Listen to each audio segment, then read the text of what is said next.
disparity, like that hasn't changed. I mean, just because the housing prices here, like even in Virginia, the same house in Virginia what is maybe, appraised at maybe $60,000 more, than that house here on this side of the river. So, sure. And in DC, same thing. So yeah, there's still a disparity. Wow. And does that go into the lenders' minds as well in terms of how they are offering monies and all the other things that normally occur during the lending process?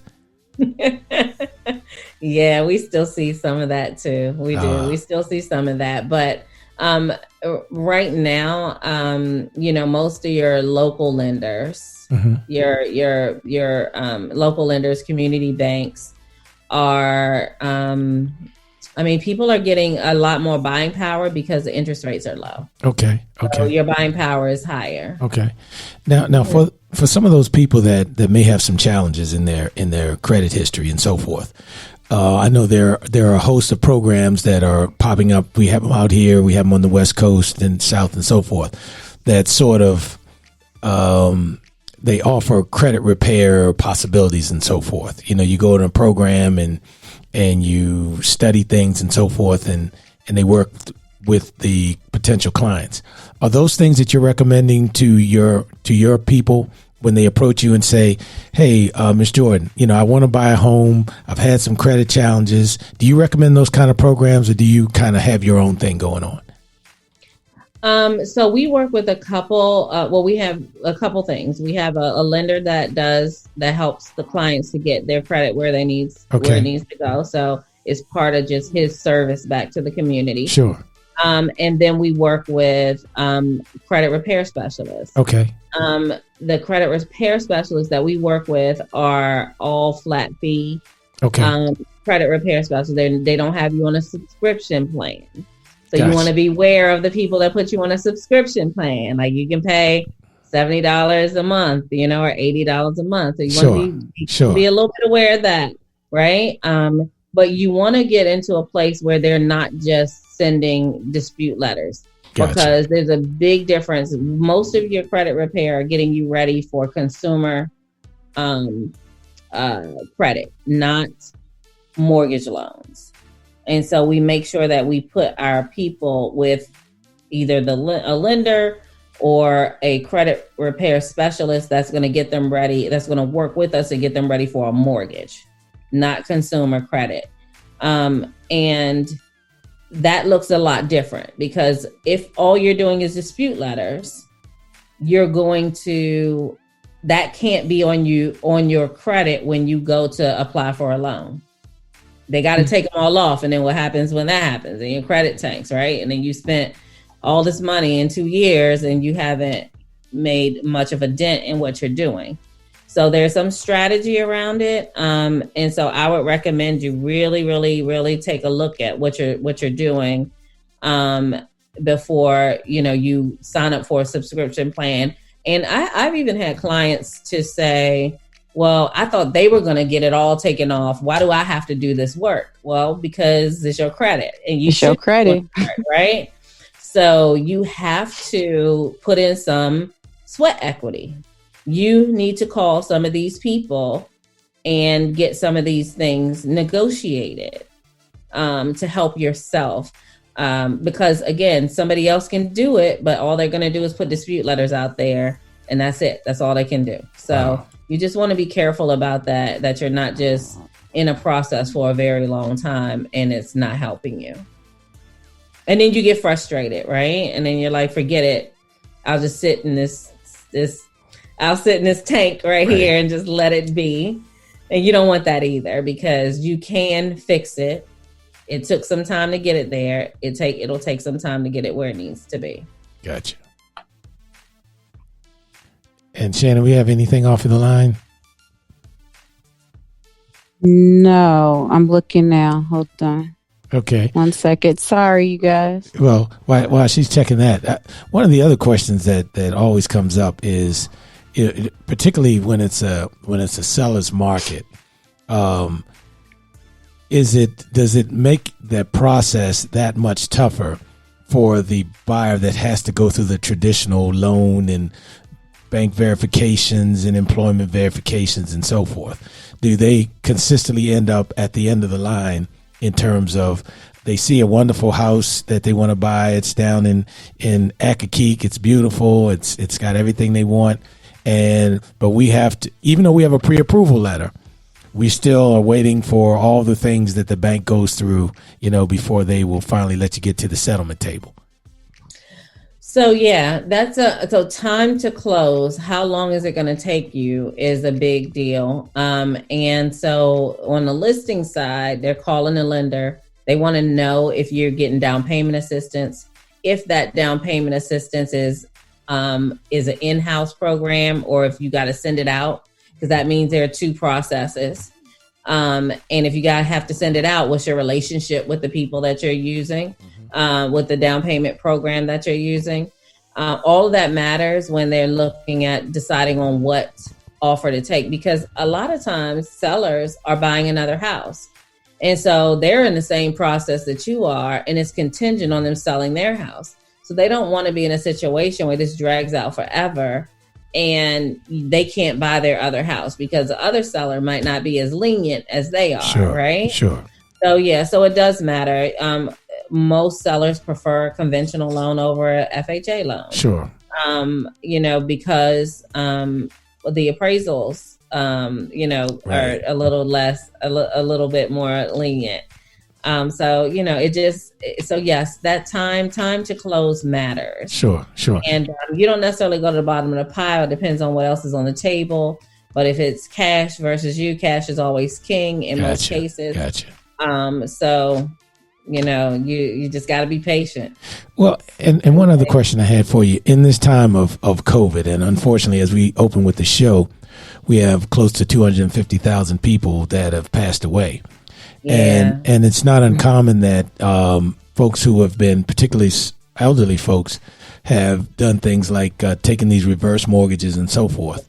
And with this whole COVID thing and people passing away, how does the family deal with those reverse mortgage situations? And how does that also impact a potential buyer of your property if there is a reverse mortgage on that property? So how does the family, I'll start with how does the family address a reverse mortgage so they don't lose the house? Sure. Right? Yes, ma'am. So it really depends on how long that process, how long the reverse mortgage has been in place and how much the previous owner owed on the house. Because reverse mortgages are really for when they expect people to die soon, right? And a lot of people are living longer. So now that the age requirement is changed a little bit because people are living longer. And so the longer that you live, because what you're doing in a reverse mortgage is you're using the equity in the house to pay your mortgage. So you're really increasing your mortgage loan amount by the equity that you use every month to make that payment, right? So you're not paying anything. They're just taking it from the equity every month, until sometimes the house, by the time the person passes away, the home is upside down. And it's more, what's owed on it is more than what the market value is. And so the house has to go into a short sale. Now, the family does get 6 months to figure out what they can do for that house. They can purchase it they can get it out of short sale. They can purchase it, or they can, and if they can't, if nobody's in credit, a lot of times the family members aren't in a credit worthy situation. A mortgage, the credit isn't where it needs to be to handle that. So the house goes back to the bank. And then nobody, it's just the family house is gone because there's nothing else. The bank has agreed to a reverse mortgage and there's nothing else to do. It just goes back to the bank, right? But sometimes you have those people who are living in those houses. And so you just have to make sure that if you know that your family member has a reverse mortgage, that you put yourself in position to be able to purchase that house when that person passes away. Okay. Now, if you're a buyer and you want to buy that home out of reverse mortgage, you can. Again, it depends on how much is owed on it. It's just like a regular loan. How much is owed on the house? How much is the house worth? If you can do that, if it's worth more, if it's worth less than what the market value is, or at least the same, then it's pretty easy process. It's the same process. If it's worth more than what the market bears for it, then again, you have to decide as a buyer, am I going to pay the difference on what's owed and what the market says it's worth? Last question. Well, I guess it's a question. Brian was saying tonight was very informative. I guess he's looking for a house, so he really appreciates the segment tonight. Thank you, Brian. Kudos to you. Yeah, Brian. And at one time, I had like 6 houses. I had 5 rental houses and the one I lived in. Okay. And I pretty much sold everything all at one time. And I was thinking I was going to go and buy another house, but it was like a buyer's market like it is now. And I ended up staying in one of my rental houses after that happened. So do you think we're headed towards that direction again, like with everything that's going on now? Because I think it's more investors buying now than consumers. No. We have, it's literally 100 buyers to one house, like regular buyers. Okay. Market, yeah. They're getting traditional loans. There are a lot of investors out here too. But again, investors are looking for below market value houses to purchase. The buyers, traditional buyers in the market they would like below market value homes, but most of the cases that those homes don't look the way they want them to look. So they're purchasing homes, at market value or higher. Okay. So, no, it's truly a seller's market, and buyers are out here though because the interest rates are so low. A couple things have changed though during COVID. One of the things that's changed is that the pre-approval, the amount that your pre-approval, your credit score has to be higher than it was before, right? So 640, 660. Okay. Then now, one question: 640, 660. Is that like for a program or just to get into the house? Just to get into the loan, just to get into the house. So, do they have any programs going on where giving you money towards closing, since the seller is not helping you out in that area anymore? So they do, but those are going to cost you. So they're not free, right? We have a couple programs that are free, but most of them cost you points, right? So you're going to pay for it, and you're going to pay points, and you're going to pay interest. And so what is a point? One point is 1% of the sales price. Okay. So, a lot of the programs charge a point and a half, which can be significant, on a $300,000 house. I mean, that's significant, right? It's like, if it's 1.5 points, it's like almost $5,000.